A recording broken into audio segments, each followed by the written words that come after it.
Let's look now at our methods for solving simultaneous equations, linear and then quadratic.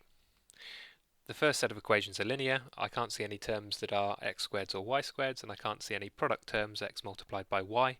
And in this case, I'm looking for a nice neat solution, so I'm just going to take the second equation, multiply by 3 to get 9x minus 3y, which is equal to 27.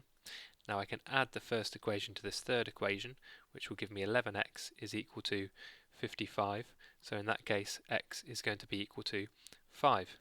Substituting that back into the first equation, I would then find that 10 plus 3y would be equal to 28, or 3y would be equal to 18, or y is equal to 6.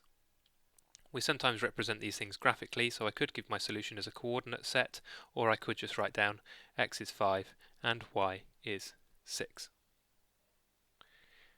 In the second example, we now have simultaneous equations that are quadratic. I've got squared terms on the top line. These can also exist where I have product terms. I have a term in x multiplied by a term in y. To solve these, we always do the same thing. We take the linear equation and we change the subject. So in this case, I'm going to make y the subject. So that would be y is equal to 2x plus 11. Now I can take that and substitute it into the top equation to eliminate y. So I then end up with x squared plus 2x plus 11 squared is equal to 25. Expanding is going to give me 4x squareds plus 44x plus 121 is equal to 25, not that line. And collecting, I've now got 5x squared plus 44x plus 96 is equal to 0. Now that I look to try and factorise. Now here's a nice little trick for factorising. I know the two numbers are going to need to add up to make 44, and I want the product of those numbers to be, well, whatever 5 times 96 is. Now rather than working out 5 times 96 as a total, what I'm going to do is start breaking things down instead. So 5 times, let's say that's 3 times 32, 5 times 3 times 8 times 4. Now if I start building these up as 5 times 4 times 3 times 8, it's possible to see where we're going, because whatever the answer to 5 times 96 is, it must be the same as 20 times 24, and the answer to that is irrelevant, because actually these two factors will sum to give me 44. So here I have my answers that I was looking for, so 20 and 24. So I can now use these to say that's going to be 5x squared plus 20x plus 24x plus 96 equals 0. Factorise the front, 5x into x plus 4. Know that the back bracket is going to be also x plus 4.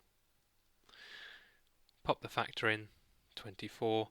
So now that becomes x plus 4, 5x plus 24.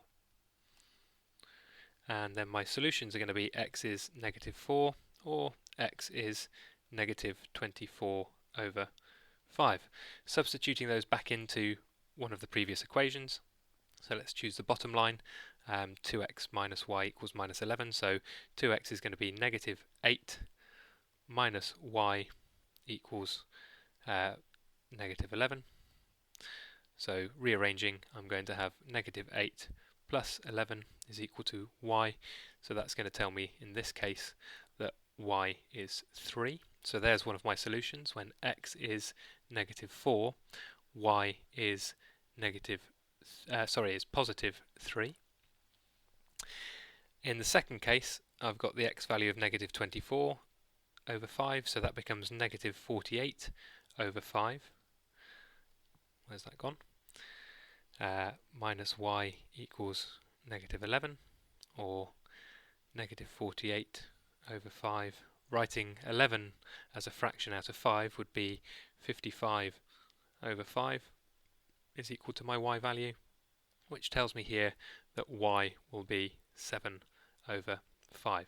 So my other solution would be when x is, where are we, negative 24 on 5, that the associated y value would be 7 over 5. Now it's important when we're solving quadratic simultaneous equations that our answers come in pairs and we clearly associate the x value with the y and the x value with the y.